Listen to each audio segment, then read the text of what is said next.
Hello दोस्तों, आपका स्वागत है WN टेक्नोलॉजी पे। आज आपके लिए मैंने एक और इन्फॉर्मेटिव वीडियो लेकर के आया हूँ।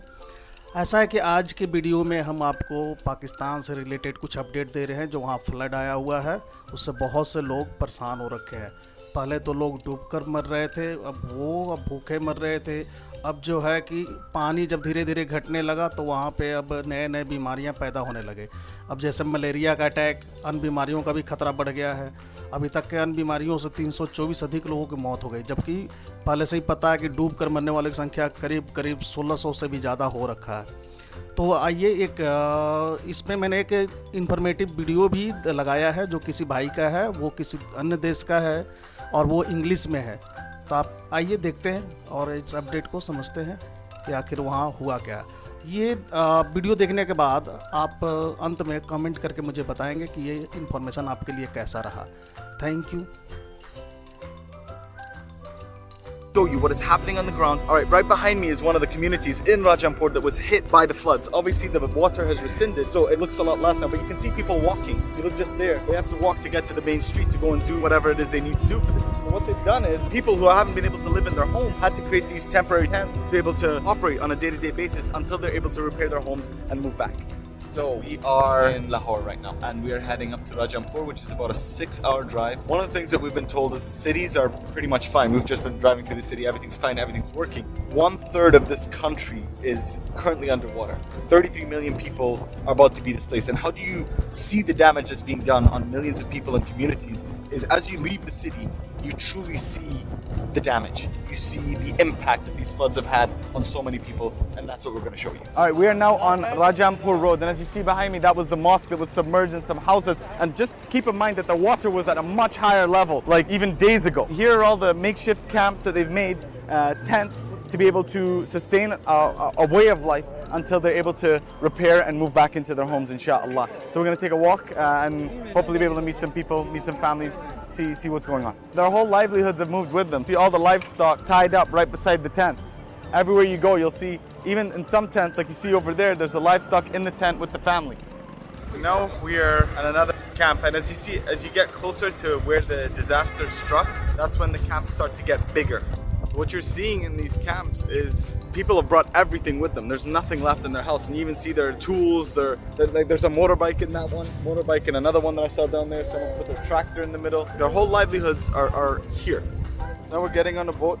They're going to be taking us out to show us the areas that have been damaged and the extent of it, just to give you all a clearer view up close of the damage after the floods have hit. So now we're in Rajampur next to River Indus, and the interesting thing is this isn't actually a river. This is all an impact of the flood.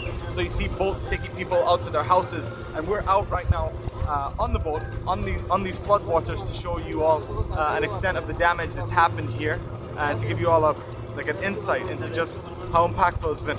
Everything you're seeing now was land, was roads where people could get to their homes, go to their work, go and pick things up, go to the supermarket, go and take the livestock, go do things. Now it's all done by these boats. If this was your first time visiting this area of Pakistan, you would think this is a river village. You would think this is like part of the ocean, whatever.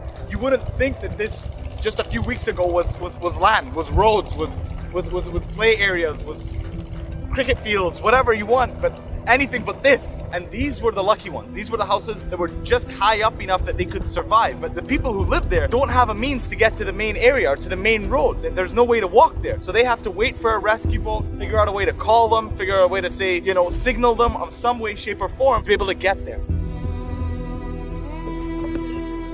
It's insane, man. It's what's interesting to me is how floods have flipped your perception of what's real, of what you used to think, okay, yeah, this is ground level, this should be this high, but no, the water makes it seem at a different level. It's crazy. All right, so in the water over there, that used to be a playground. Homes here, behind here, were destroyed. And then all out there was the crops. You saw when the farmer was taking his buffalo, that was all cropland. So with one major flood, their people are affected directly, their homes are affected directly, their means of providing food, livestock, and crops are affected directly, and their means of transportation to access livelihood is affected. So their whole way of life has been impacted by this. Nothing's been left. It doesn't end there. So once they get all that back, there's still the impact of the diseases and disasters that come with this. The hunger that goes because the crops aren't there. The diseases that come because of the water that's been left unsanitized, just left there. All these things have to be dealt with. This isn't a quick solution thing that gets fixed. First, you have to fix the way of life, while at the meantime, making sure that the future impacts of this flood doesn't hurt them even more. The first stop we're going to go to is the primary care. That is the first place that patients come to get the help that they need. And we're going to speak to a doctor to talk about the work that he's doing and how we can all help. So there are two types of medical care that are needed. One is the emergency care for people who have been hurt because of the flood itself. The second is the aftermath. So once the floods have receded, that is when you see a lot of diseases come out. That is when you see a lot of skin conditions, breathing problems that come because of the disease that were carried from the floods. I wanted to ask you, how soon was this hospital opened when the floods started? 15th August 2022. What are some of the main problems that you have after the floods? So when the floods have gone, what are some of the major issues that you have? Mostly patients come with the gastroenteritis like diarrhea, skin diseases, snake bite. These are the main diseases which people are facing the problems and came here for the treatment. Since the floods have come, how many patients are you getting a day? Almost 350, 400, 450 patients daily are entertained here. We admit the patients and give the IV line IV antibiotics, IV fluids. If the patient got more sick, then we refer to the nearby hospital, Tehsil headquarters or district headquarters. What is the help you need from people around the world since the floods have come? We basically need for the rehabilitations of the people, that they need shelter, they need food, they need medicine. So the people face problems. Basic needs are these. Inshallah, we're all here to help. Another thing that doesn't come immediately to mind is the animals. So the livestock, which is a form of living and nutrition for families across this country. When the fields go out, the animals go out too. Animals get sick, the animals suffer, the animals struggle. So this is a center that's been set up just for medication for the livestock. So members of the community can come in here, get the medicine they need for their animals. So the animals are kept in the back, and essentially the animals that are here came with the owners who were getting away from the floods. And they're given the same care here with medical attention, food, and with safety. Okay, when did she come here? So she's been here for the past 15 days. And when does she think she's gonna go home? 5 को By the 5th of this month, yeah, after 2 days. What does she want to be when she grows up? Doctor Doctor? You'll be able to help people the way that they're helping everyone here today, inshallah. Take care. Salam. It's like heartbreaking and inspiring to be able to see kids with such big hearts, such strength, to see the disasters that have been going on around the country over the last God knows how long, 2 weeks, 3 weeks. And to be in a place like this where your home gets destroyed by the flood, and for you to be able to smile, for you to be able to think, okay, I want to become a doctor, I want to be able to help people in the future. And I don't think words from me can actually articulate what it means for a child to have that sort of strength. And I pray she is home in a few days, inshallah. And it's here when you realize the magnitude of the aftermath. You see the damage through the videos that have gone viral of crazy floods and waves going through cities, villages. Here you see what's left. This is what stays, and what people have to live with every single day.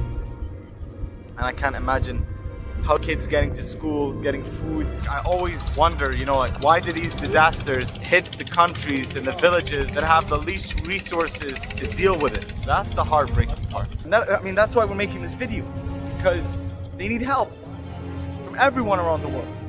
And if it happened to any one of our communities, we'd want the help too. We'd want to be seen, heard, helped, just to get through this, man. These are the electricity cables. See that? That's how high we are. The electricity cables, the ones that are high above the ground.